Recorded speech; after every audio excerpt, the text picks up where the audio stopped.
E a história diz que todo aquele que abre mão de uma parte da sua liberdade por segurança, acaba ficando sem liberdade e sem segurança. Se for aceitando esse passaporte da vacinação, daqui a pouco vem outra exigência, e outra, e mais outra, e mais outra, e vocês sabem onde vai parar isso aí: controle da população. Em Pernambuco, um decreto do governador, na prática, impede fiéis que frequentarem cerimônias religiosas. Serão exigidos comprovantes de vacinação ou testes de Covid. Missas e cultos devem acontecer com restrições de horários e capacidade. A liberdade é um dos atributos ou valores mais apreciados pelo ser humano. Para alcançar a liberdade já foram feitas manifestações e revoluções. Foram travadas guerras e muito sangue já foi derramado. E conhecereis a verdade, e a verdade vos libertará. Assim diz a palavra de Deus no livro de João, capítulo 8 e versículo 32. Bolsonaro teve grande apoio dos cristãos e se tornou o presidente do Brasil. E ao longo de sua campanha levantou as bandeiras Deus, Pátria, Família, Verdade e Liberdade. E quando começou a pandemia, muitos governadores fizeram oposição ao presidente, tocando justamente nessas áreas, proibindo as pessoas de sair de casa e até mesmo de expressar sua fé em templos e em suas residências. Na noite da última quinta-feira, em sua live semanal, o presidente fez um alerta aos brasileiros de que esse passaporte de vacinação que hoje é exigido em estados é para acabar com a liberdade, e disse ainda que isso pode ser mais um passo para o controle populacional. Você baixaria um decreto pelo passaporte da vacina, ou seja, só pode ir na escola quem está vacinado, só pode ir quem está vacinado, quem não está não vai. Você baixaria um decreto nesse ano? Não, presidente, não baixaria. Você não precisa falar mais nada. Pessoal, ou nós temos liberdade ou não temos. E a história diz que todo aquele que abre mão de uma parte da sua liberdade por segurança, acaba ficando sem liberdade e sem segurança. Se for aceitando esse passaporte da vacinação, daqui a pouco vem outra exigência, e outra, e mais outra, e mais outra, e vocês sabem onde vai parar isso aí: controle da população. As pessoas que mais me acusavam de ser ditadores é o que estão fazendo isso agora. Em Pernambuco, um decreto do governador, na prática, impede fiéis que frequentarem cerimônias religiosas. O que vem chamando a atenção nos últimos dias é um decreto do governador de Pernambuco que impede fiéis de frequentar cerimônias religiosas se não apresentarem comprovante de vacinação. Esse decreto foi colocado em vigor pelo governador do estado, Paulo Câmara, que é um grande aliado de Lula. Eles tomam essas medidas não apenas para fazer oposição ao presidente, mas sim para perseguir o povo cristão.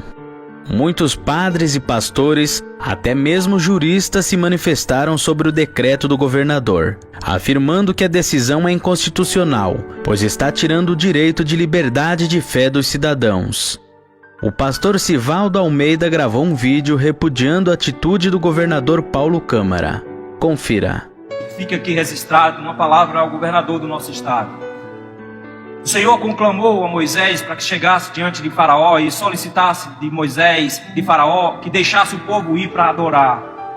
A negativa de Faraó trouxe grande praga sobre o Egito e destruiu não só a vida do Egito, como o próprio Faraó em pessoa.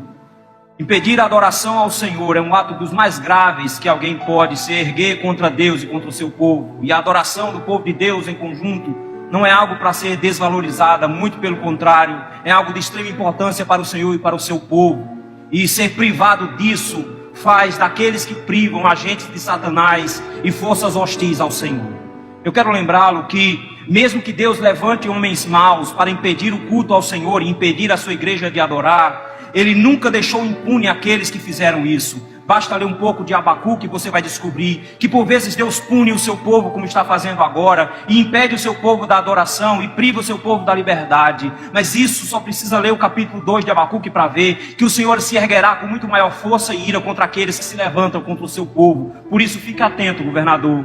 Você não luta contra um povo, você luta contra a igreja de Cristo. Quando você fecha uma igreja em adoração, você impede o povo de Deus de adorá-lo. Por isso fique atento, porque você luta contra o Senhor. Esse povo é o mais ordeiro da terra, mas nosso Deus é grande, poderoso e vitorioso. Quantos reinos da terra tentaram impedir o povo de Deus? Governador, todos eles caíram. O Império Romano caiu, o Império Assírio caiu, o Império Babilônico caiu, o Império Egípcio caiu. Todos caíram diante do poder do Deus que está com a igreja de Cristo. Então, que não seja você o próximo. A minha palavra vai também para aqueles que estão investidos de autoridade. Aqueles que se dizem crentes, mas que ocupam algum cargo de importância, seja no legislativo, no executivo ou no judiciário.